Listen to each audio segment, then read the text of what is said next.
Bom dia, pessoal, tudo bem com vocês? Bom, hoje eu venho por aqui, né, para a gente dar continuidade ao nosso conteúdo. Nós seguiremos por enquanto com as aulas dessa forma, tá, pessoal? Me perdoem aí os erros com relação à parte da informática, que vocês sabem que eu não manjo muito bem, né, da tecnologia. Mas vamos lá, fiz o que pude. Bom, então hoje nós vamos falar um pouquinho, pessoal, sobre o conteúdo que eu pedi para que vocês estudassem na sexta-feira passada, né? Antes de falarmos especificamente sobre o símbolo, a imagem e a intertextualidade, né, os textos em diálogo, eu quero retomar um pouquinho o conceito de texto verbal e de texto não verbal, né, que nós tínhamos parado aí nas aulas presenciais.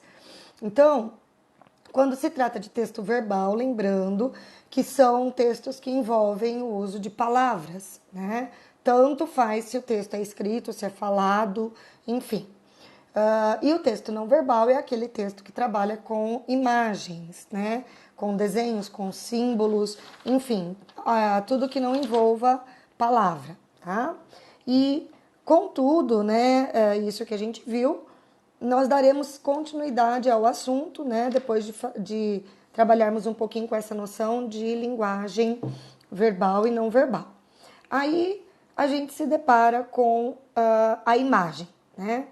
Para que a gente usa as imagens, né, no que se trata de texto? A imagem a gente usa também para fazer a construção de sentidos, né? Existem textos que não tem uma palavra escrita, mas só de você olhar para a imagem, esse texto, né, que é não verbal, transmite a você, às vezes, muito mais do que palavras. E, inclusive, tem até um ditado que diz, né, que uma imagem vale mais do que 1000 palavras, enfim. É por isso que a gente precisa observar certinho quando há uma interferência com imagens. E as imagens, elas extrapolam as palavras, né? Vão além das palavras. E é o que permite fazer uma expansão desse texto. Quando você olha, por exemplo, para uma imagem que tem na página 30, né? Que eu não consegui fazer aqui não consegui projetar aqui, mas enfim, se vocês pegarem a apostila de vocês na página 30, tem lá a imagem, né, de um tronco de árvore cortado com uma onça também cortada, né? Ela aparece sem a cabeça, sem a imagem da cabeça, cortada junto com o tronco, em meio a uma floresta. Tá? Então, não há nenhuma palavra que seja colocada nesse anúncio, é um anúncio elaborado exatamente para conscientizar aí as pessoas da destruição da vida selvagem no planeta. Né? Então, quando você olha para essa imagem, não é uma simples fotografia, é uma imagem que traz um sentido, que traz um significado. Você precisa entender o contexto, você precisa observar os detalhes para poder entender o sentido que essa imagem está transmitindo, né? Lembrando que nem todas as imagens são textos, né? A imagem, para ela ser chamada de texto, ela precisa ter essa construção de sentido. Uma imagem sem intenção significativa ou sem intenção comunicativa não é considerado um texto não verbal, né? A não ser que você consiga tirar daquilo um sentido, um significado. Aí sim, como no caso dessa imagem colocada na página 30 aqui para vocês, tá bom? Então, por isso que eu escrevi para vocês que as imagens também, quando estão no sentido significativo, usam o sentido figurado, né? As figuras de linguagem, mesmo que não com palavras, mas usam através das imagens, metáforas, metonímias, hipérboles, personificações, né? Para que você possa entender o sentido desejado. Aí depois, logo em seguida, na página 31, a gente vem com o conceito de símbolo. O que é o conceito de um símbolo? O símbolo é uma variante da imagem, é uma parte da imagem, não deixa de ser uma imagem. Porém, ele tem o valor de um sinal, é algo convencionado. O símbolo parte de uma convenção, não é qualquer qualquer coisa que você determina que aquilo é um símbolo e acabou. Se outras pessoas não tiverem esse mesmo conhecimento, aquilo não é um símbolo, tá? Então, é uma convenção. O símbolo, então, ele tem um valor, né, perante uma comunidade, uma sociedade, um grupo de pessoas.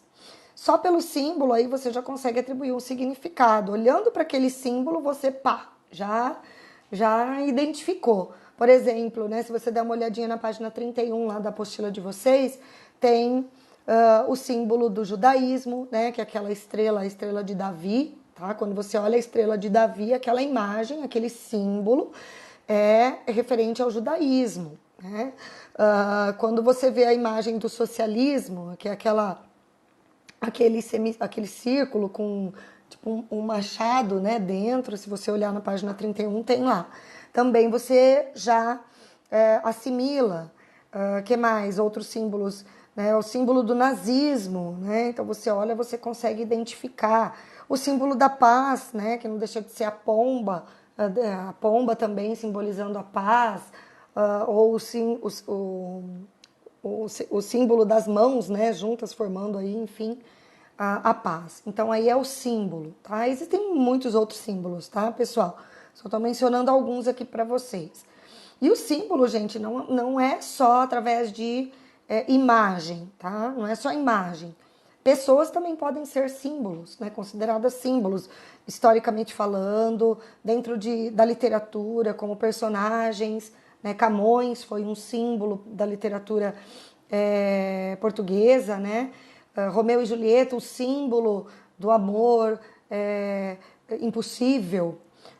Que mais? Pessoas históricas como Hércules, o símbolo da força, da persistência, Napoleão, enfim, tantos outras figuras históricas aí que fizeram esse papel, tá? Então, símbolo tá aí, é uma variante da imagem que tem aí esse significado convencional, tá?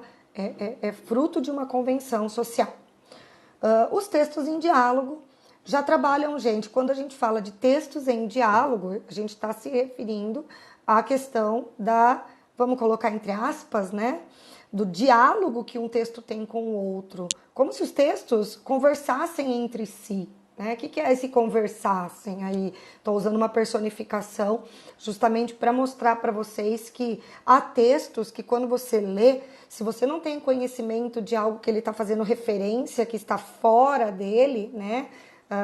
De um conteúdo, de um assunto que não está dentro do texto, mas que ele foi buscar fora, e você não consegue fazer a interpretação adequada, né? Então, nós temos que, principalmente, por que a gente faz muitas leituras, por que você precisa ter conhecimento de mundo, informação, cultura, justamente para conseguir fazer intertextualidade.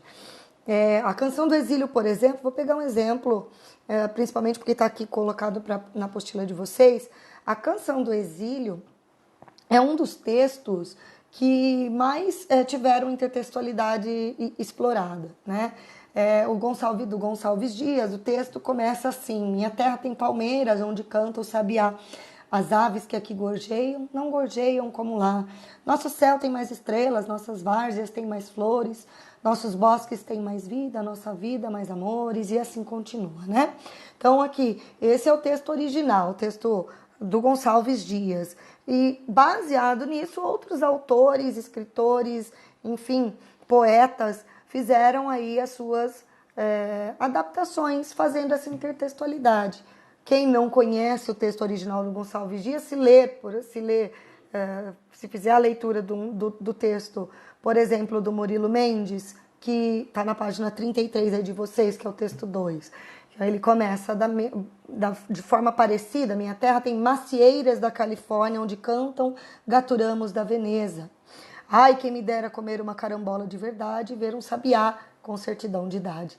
Então, nós temos aí também referências ao texto do Gonçalves Dias, né? Não só textos, tá, gente? Nós temos tirinhas também, charges, que fazem referência à Canção do Exílio, né? E tantos outros temas, tantos outros assuntos que podem sofrer intertextualidade. Para que você compreenda, né? Você precisa ter essa leitura de mundo, esse conhecimento, que é fazer essa relação entre um texto e outro para compreender aquilo que ele quer. Na página 34 tem uma charge muito interessante, né, que também é uma releitura, né, intertextualidade da Canção do Exílio, que se vocês puderem dar uma olhadinha aí na página 34, né? O desenho do passarinho. Então ele tá cantando e ele vai voando. Gonçalves Dias, nosso céu tem mais estrelas, nossas várzeas têm mais flores, nossa vida mais amores, minha terra tem palmeiras onde canta o sabiá. O sabiá sou eu, que é o passarinho, né?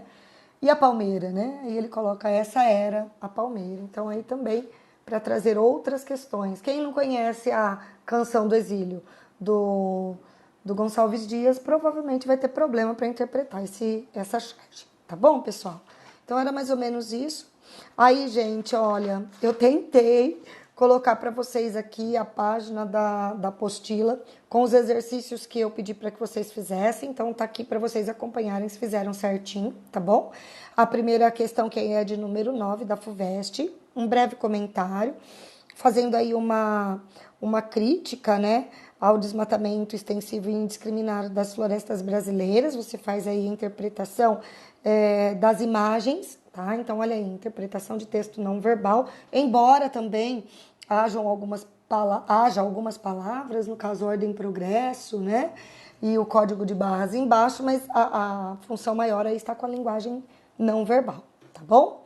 Na questão 10, ele trabalha com a questão do alvo, né, da mira, que propõe aí, então eu coloquei para vocês aqui o gabarito, tá, pessoal, para vocês acompanharem. Ele pede para vocês explicar os recursos persuasivos, né, desta mensagem publicitária, como que ele faz para convencer o leitor de fazer aquilo que ele quer. Então ele usa muito a questão da linguagem verbal, usando os termos mira, pontaria, né, com a linguagem não verbal, que ele faz uso do desenho de um alvo em um estacionamento, né, como se o leitor precisasse aí ocupar aquela vaga com o carro novo dele, né? Então tá aí a mensagem.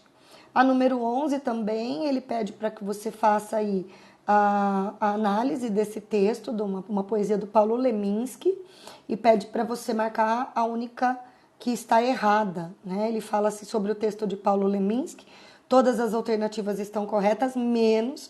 Eu gostaria que vocês lessem aí, tá, pessoal? Não vou ler aqui com vocês para não ficar muito extensa a aula.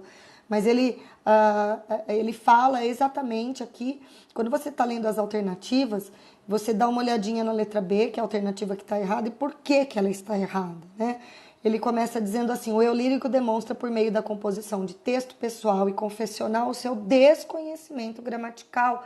Ele começa falando: meu professor de análise sintática era o tipo do sujeito inexistente, referência sintática, um pleonasmo, o principal predicado da sua vida, regular, como um paradigma da primeira conjugação, entre uma oração subordinada e uma adjunta adverbial. Então ele mostra conhecer a gramática, a análise sintática, né? Todas as facetas aí da língua portuguesa, tá bom, pessoal? Então isso está errado porque ele conhece, não desconhece, alternativa B, tá bom?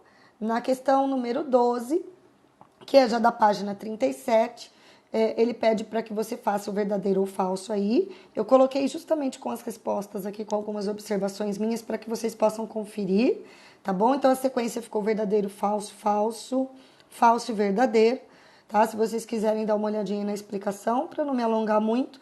E na questão número 13 também, é uma questão do Mais Enem, que pede para você também avaliar a linguagem verbal e não verbal da propaganda, né? E fazer aí uma avaliação das assertivas aí, que no caso todas estão corretas, porque ele faz aí a interpretação adequada no que diz respeito à imagem colocada, a linguagem não verbal e a linguagem verbal. Tudo bem, pessoal? É isso aí. Gostaria que, para finalizarmos a nossa apostila, vocês fizessem a tarefa proposta da página 38 até a página 44. Posteriormente, eu vou postar para vocês o gabarito, tá bom? Então, já fica como a atividade finalizada da nossa apostila número 1, tá bom, gente? Eu agradeço a atenção de vocês, espero que vocês tenham um bom dia, um bom final de semana e espero aí em breve encontrá-los aí presencialmente para a gente matar a saudade, tá bom, terceirão? Grande beijo para vocês, fiquem com Deus e até breve.